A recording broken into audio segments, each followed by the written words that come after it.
ziar màggal bëgg maa ngi bëggee képp kuy dund làmb di bëggee sama supporter yëpp di bëggee amateur làmb ji maa leen ziar bu baax a baax di leen jox rendez-vous le 17 buñ tabaskee ba pare incha allahu rabbi maag Fils de Batly fële si Kaolack waaw di la wax mbër yow am nga problème waaw fekk buuru Saalum nga ni da ngay bëre ak moom biir Saalum baax na bay boo nga bala ngaa ñëw làmb ja na nga reer ba suur xam ne boo ñibbee doo reer voilà. 17 juillet.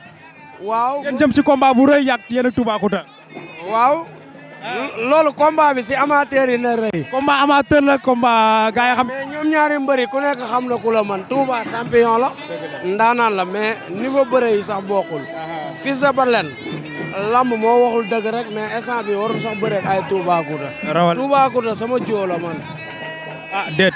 sama barki sëñ Fall sama. yow yaay wax loolu mais Fils de Batly du wax loolu. billaay wallaay lamba tërët yi moo tax muy bëre ak Touba Touba champion la nag.